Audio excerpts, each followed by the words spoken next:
مسئلہ ابھی میں سمجھ نہیں پایا سر، آپ سے میں تھوڑی سی اس کی وضاحت چاہتا ہوں. پنجاب میں ہم الیکشن کور کر رہے تھے، میں نے تقریباً سارے پنجاب کے حلقوں میں گیا ہوں. ایک تاثر بڑا موجود تھا کہ مہنگائی کی وجہ سے ان پاپولر ہے PMLN، اس دفعہ ووٹ اس کو نہیں ملے گا. اور PTI کے لیے سپورٹ موجود تھی پنجاب کے اندر. جو بھی گڑبڑیں ہوئی اس کے باوجود نون لیگ لیڈنگ پوزیشن میں نہیں ہے، اس کی ریفلیکشن ہمیں نظر آتی ہے. شہباز شریف اوپر کیسے آئے PMLN کی چوائس میں ایز پرائم منسٹر؟ تھوڑی اس کی روشنی ڈالیں. اس سے میں لاتعلق ہوں، کیونکہ میں اپنا ایک پوزیشن لے چکا ہوں کل، اور اب میں ان باتوں پہ کیوں ڈسکس کروں، ان پہ کیوں میں فریق بنوں. یہ اب ان کا مسئلہ جو حکومتیں بنانا چاہتے ہیں بنا رہے ہیں، وہ دوست بھی تلاش کر رہے ہیں، وہ ووٹ بھی تلاش کر رہے ہیں، اور وہ اسی راستے پہ اب چلیں گے، کام کریں گے. مجھے اس سے اب کوئی دلچسپی آپ نہیں سے رہی. رابطہ کیا انہوں نے؟ رابطہ کیا، تشریف لائے تھے شہباز شریف. پھر آپ نے کیا کہا؟ میں نے کہا جی آپ اپوزیشن میں بیٹھے، حق تو یہ ہے. پھر انہوں نے جواب کیا دیا؟ چلے گئے بغیر جواب دیے. نواز شریف صاحب نے آپ کو کال نہیں کیا؟ نہیں. پاکستان تحریک انصاف کا وفد آج ابھی سے تھوڑی دیر میں آپ سے ملنے آئے گا، ان کو کیا جواب دیں؟ وہ تو جب آئے گا، جو بات کرے گا، اس کے بعد پتہ چلے گا کیا جواب دینا ہے. لیکن کل آپ نے ایک بڑی خوبصورت بات کی، آپ سیاست میں بڑی سمارٹ پوزیشنز لینے میں شاید ملکہ رکھتے ہیں. آپ نے کہا کہ ان کے جسموں سے اختلاف نہیں ہے، یہاں سے مسائل ہیں. تو اگر یہ والے مسائل حل ہو جائیں تو آپ آگے یہ ایک صحافی کے سوال پہ میرے بیان کا حصہ نہیں تھا. ایک صحافی نے سوال کیا کہ کیا اب آپ ان کے ساتھ بیٹھیں گے اپوزیشن میں، یعنی وہ بھی اپوزیشن میں ہوں گے اور آپ بھی. تو میں نے کہا وہ جسموں کا کوئی جھگڑا تو نہیں ہے کہ ہم ایک اپوزیشن سائڈ پہ بیٹھیں گے. مسئلہ تو سوچ کا ہے، دماغ کا ہے. تو وہ فرق اپنی جگہ پر ہے. اگر وہ ختم ہوتا ہے تو ہونے دیں، اگر کس طرح ختم ہوگا، کیسے ہوگا، میرے ذہن میں ابھی کوئی نقصان. سیاست میں وہ کہتے ہیں نا، جو ممکنات ہیں اس کے اوپر آپ آپشن تلاش کرتے ہیں، تو آپ کر سکتے ہیں، آپ you are expert in that. وہ ایک ایشو جو ابھی سامنے آئے گا آپ کے سامنے، پاک انصاف والے پرائم منسٹر کا اپنا کینڈیڈیٹ ڈالیں گے، پھر ان کے 92 ممبرز ہیں، اگر وہ بچے رہے ان کے ساتھ سارے توڑ نہ لیے گئے تو یا وہ لیڈر آف دی اپوزیشن بنیں گے. تو مولانا فضل الرحمان ان کو سپورٹ کریں گے پرائم منسٹر کے کینڈیڈیٹ میں یا لیڈر آف دی اپوزیشن؟ ہم بالکل بھی اس میں حصہ نہیں لے رہے، نہ مسلم لیگ کی. اگر ہم کرتے پھر ہم مسلم لیگ کو کرتے، لیکن جب ہم ہے ہی نہیں اس کو ہم تحفظات کے ساتھ شریک ہو رہے ہیں، اور ود کوشچن ہم اسمبلی میں جا رہے ہیں، جس طرح پہلے بھی ہم گئے. تو اس میں تو خیر ہم نے ووٹ بھی استعمال کیا تھا مسلم لیگ نون کے حق میں، ایک باقاعدہ مشاورت کے ساتھ. جو اب تو مشاورت ہی نہیں ہے، اب تو ہم اکیلے تنہا ہیں نا. کیا ایسی اسمبلی چل پاتی؟ جی کیا ایسی اسمبلی چل پائے کہ جس میں 80 مائنورٹی گورنمنٹ، 80 اراکین والی حکومت چلا رہے ہوں گے اور باقیوں کے رحم و کرم پر ہوں گے؟ جس دن پارٹی ذرا خفا ہوئی، ادھر دیکھا انہوں نے تو حکومت نیچے. میں تو اس طرح کے حکومت بنانے کی جو حکمت عملی ہے اس کو کوئی کامیاب حکمت عملی نہیں کہہ رہا. لیکن یہ ہے کہ اب اگر انہوں نے فیصلہ کیا ہے تو یہ اس کے اچھے برے کے ذمہ دار وہ خود ہوں گے. ایک آپ کا 9 مئی کے اوپر کل سٹیٹمنٹ تھا. 9 مئی میں اسے ایکچولی یوم سیائی کہتا ہوں، جو ٹرم اس کے لیے دی گئی ہے، کیونکہ اداروں کے اوپر حملہ کرنا کوئی عقل مندی کی بات نہیں ہے، اپنے ملک کو کھوکھلا نہیں کرنا تھی. آپ نے کہا کہ 9 مئی کا بیانیہ دفن ہو گیا انتخابی. اگر اسٹیبلشمنٹ کا یہ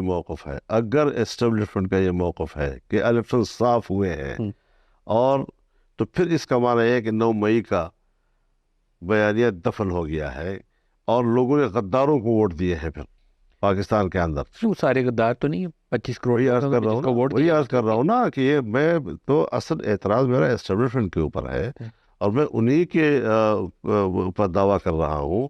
تو اگر وہ کہتے ہیں کہ دانجی نہیں ہوئی، تو پھر یہ میں الزاماً ان کو کہہ رہا ہوں کہ پھر اس کا معنی یہ ہے کہ آپ کا 9 مئی والا تو معاہدہ بات تو گئی. پھر آپ کی قوم نے فیصلہ دے دیا، رائے دہی تو ایک شخص فرد واحد کا حق ہے، تو قوم نے فیصلہ دے دیا نا. لطیف کھوسا صاحب کو انہوں نے جناح ہاؤس والے حلقے سے منتخب کر کے تو آپ کو بتایا کہ وہ منتخب کر سکتے ہیں، انہوں نے کر لیا. وہی اسی پہ تو ہمارا اعتراض ہے. انہی نتائج پر ہمارا اعتراض ہے کہ یہ نتائج جو سامنے آئے ہیں اس پر ہم اس کو الیکشن نہیں کہا جا سکتا. 9 مئی سے ہم کیوں تکلیف دیتے ہیں؟ ہم گلی گلی کوچوں میں پھر رہے ہوتے ہیں، گھر گھر کا دروازہ کٹکھٹا رہے ہوتے ہیں، محلے داری میں ہماری مخالفتیں ہوتی ہے، کوئی ادھر کھینچ رہا ہے تو کوئی ادھر کھینچ رہا ہے، دشمنیاں مول لیتے ہیں، کہیں پر فائرنگ ہو جاتی ہیں، لڑائیاں ہو جاتی ہیں، پیسہ خرچ ہوتا ہے لوگوں کا، اور یہ سارا ایکسرسائز نتیجے میں یہ کہ جو وہ چاہیں وہ اسمبلی میں آئیں گے. کیا کوئی طریقہ ہے؟ مولانا فضل الرحمان صاحب 9 مئی نے اس قوم کو بہت تقسیم کیا. کیا وقت نہیں ہے کہ 9 مئی کے بیانیے سے واقعتاً آگے نکل جائے، معاف کرو اور آگے بڑھو، وہ والی پالیسی اپنائی جائے؟ میں اس سے مدعی نہیں، اس پہ فوج ہے. تجویز کیا کریں گے؟ مدعی اس میں اسٹیبلشمنٹ ہے، اور میں نے پہلے بھی یہ کہا ہے، آپ کو یاد ہوگا میں نے جو باتیں کچھ چیزیں میں زیادہ وضاحت کے ساتھ نہیں کہہ سکتا تھا، تو میں آپ سے یہ کہا کرتا تھا کہ مجھے مزہ نہیں آ رہا کہ میرا مخالف جو ہے وہ جیل میں ہو، اس کے ہاتھ پاؤں بندھے ہوئے ہوں اور میں کھلا پھر رہا ہوں، تو فوراً سوال ہوتا تھا کہ آپ اس کی رہائی کا مطالبہ کر رہے ہیں؟ تو میں کہتا تھا کہ نہیں، رہائی کا مطلب قانون کا معاملہ ہے، وہ اس میں نہیں پڑتا عدالتیں کیا کرتی ہے، مدعی کون ہے، مدعا کون ہے، عدالت کیا فیصلے کرے گی. لیکن میں اپنی بات ضرور اس حد تک کرتا رہا کہ یہ چیزیں جو ہیں وہ شاید چلیں گی نہیں. سیاسی طور پر ایک کارکن کے طور پر جب میں صورتحال کو دیکھتا ہوں تو کچھ چیزیں ایسی وقوع پذیر ہوتی رہی ہے کہ جو میری نظر میں وہ چلنے والی چیزیں نہیں تھیں. کیا معاف کر کے آگے بڑھ جانا یہ بہتر پالیسی ہو سکتی ہے؟ یہ تو چیف آف اسٹاف سے پوچھنا چاہیے، سوال تو ان سے لگتا ہے، میرا کیا تعلق ہے اس کا. ایز اے پولیٹیشین ہاں یہ اپنی جگہ پر ہے کہ مثال کے طور پر امریکہ میں جہاں اس قسم کی جگہوں پہ حملے ہوئے کہ ان کو ایک ریاستی مقام کی حیثیت حاصل تھی، تو وہاں پر بھی عدالتوں نے لوگوں کے خلاف فیصلے دیے، یہاں تک اس سے موت بھی دی گئی اس پہ. جی اگر برطانیہ میں پارلیمنٹ پہ حملہ ہو جائے یا بکنگھم پیلس پہ حملہ ہو جائے تو اس کو وہ کیا سمجھیں گے. یہاں پر ان کے ایک سفارتکار آئے تھے میرے پاس، تو وہ اس قسم کی باتیں کر رہے. میں نے کہا اگر آپ کے یہاں ایسا حملہ ہو جائے آپ کیا کریں گے؟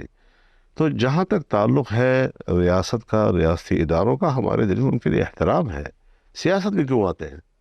ہم ان کا احترام کریں گے، وہ ہمارا احترام کریں. ہم ان کو سپورٹ کریں گے، وہ جمہوری نظام کو سپورٹ کریں. لیکن یہ کہ مداخلت کر رہے، اگر میرے پاس اتنا ذرا بھر کا بھی اختیار نہیں ہے کہ میں کسی ایک عام فوجی سپاہی کے بارے میں کوئی رائے دے سکوں ان کو، اور یہ پھر مداخلت تصور ہوگی اور یہ قانون اور ان کے نظام کے خلاف ہوگی، تو کیا یہ سیاست کی دنیا میں کوئی نظم و ضبط کی ضرورت نہیں ہے؟ کوئی آئین نہیں ہے؟ کوئی قانون نہیں ہے یہاں پر؟ مولانا فضل الرحمان صاحب، ایک چیز جو شاید ایک پاکستانی قوم کو اس وقت بہت تقسیم کر رہی ہے، وہ عمران خان کا وہ بیانیہ تھا جو ان کو حکومت لیتے وقت سے پہلے سے ہی انہوں نے اسٹیبلش کرنا شروع کر دیا. اسٹیبلشمنٹ اس کو سپورٹ بھی کرتی تھی کہ ان کے علاوہ سارے چور ڈاکو ہیں. ابھی وہ جیل میں، لیکن بیانیہ تقریباً ابھی بھی اسی کے اوپر ہے کہ پیپلز پارٹی سے بات نہیں ہوگی، نون سے بھی نہیں ہوگی، ایم سے بھی نہیں ہوگی.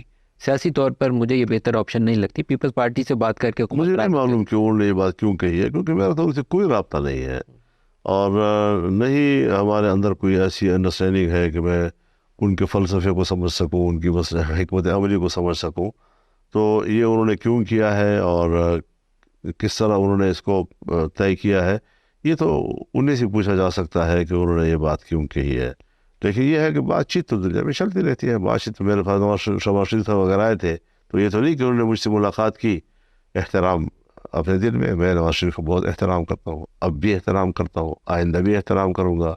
بڑے اچھے مراسم ان کے ساتھ میرے رہے ہیں، مل کر کام کیا ہے ہم لوگوں نے. تو جو اچھا وقت کسی کے ساتھ آدمی گزارے تو پھر زندگی بھر اس اچھے وقت کی قدر کرنی چاہیے. کیا نواز شریف پاکستانی سیاست میں ابھی ریلیونٹ ہیں یا ریلیونٹ ہو جائیں گے؟ میرے خیال میں وہ پاکستانی سیاست کا حصہ ہیں، اور پاکستانی سیاست میں ان کو رول ادا کرنا چاہیے، ان کا حق بنتا ہے. میں اصول سے کبھی اختلاف نہیں کروں گا. اصول اپنی جگہ پر جو میرے لیے ہے وہ ان کے لیے بھی ہوگا، جو اپنے لیے پسند کرتا ہوں دوسرے کے لیے بھی پسند کرتا ہوں. میں مسلم لیگ نون کے ساتھ تو میں نے آپ نے دیکھا کہ میرے بھی بیان آپ دیکھیں نا جی کہ میں نے کسی کو نہیں کہا کہ آپ اپوزیشن میں آ کر بیٹھے. میں نے صرف مسلم لیگ سے کہا کہ آپ ہمارے ساتھ اپوزیشن میں بیٹھے. یہ پارلیمان کا مستقبل کیا ہوگا؟ چلے گی؟ پارلیمان نہیں ہے جی، پارلیمان کی کوئی حیثیت نہیں ہے، اہمیت ختم ہو گئی اس کی، میری نظر میں ختم ہو گئی. اور جس پارٹی کے بلے کا نشان بھی لیا اور وہ لیڈنگ پارٹی ہے اس وقت سب سے زیادہ نشستوں کے ساتھ، اس کو ہم باہر رکھیں اور باقیوں سے حکومت بنوائیں تو پھر کیا ہوگا مستقبل؟ مطلب یہ کہ پارلیمان نہیں رہا جی. اب ٹھیک ہے، ایک حال میں ہم سب بیٹھیں گے، مراعات انجوائے کریں گے، اور بس اس سے زیادہ کوئی حیثیت نہیں اس کی. فیصلے کہیں اور سے آئیں گے، پالیسیاں کہیں اور سے آئیں گی. ہم بیٹھے ہوئے جو ہے وزیر اعظم بھی کہلائیں گے، اور لیڈر آف اپوزیشن بھی کہلائیں گے، اور وزیر بھی کہلائیں گے، اور اسپیکر بھی کہلائیں گے. عمران خان کی حکومت کو ہائیبریڈ نظام کہا گیا تھا یہ کیونکہ اس سے ڈبل ہے، یہ ڈبل یہ ڈبل ہے، ہائیبریڈ پلس ہو گیا. یہ ڈبل پلس ہو گیا جی. تو یہ ہائیبریڈ پلس، تو اگر عمران خان کا نظام تباہی والا نظام تھا تو ہائیبریڈ پلس کیا ہوگا؟ مجھے کچھ روشنی نظر نہیں آ رہی.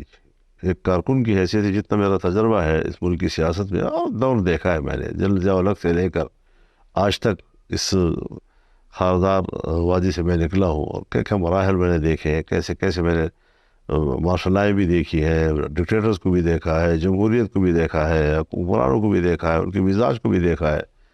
سب چیزوں کو سامنے رکھتے ہوئے مجھے اس وقت کے پارلیمنٹ کا کوئی مستقبل نظر نہیں آ رہا. مولانا صاحب یہ گفتگو جاری رہے گی، ایک بریک لے لیں جی.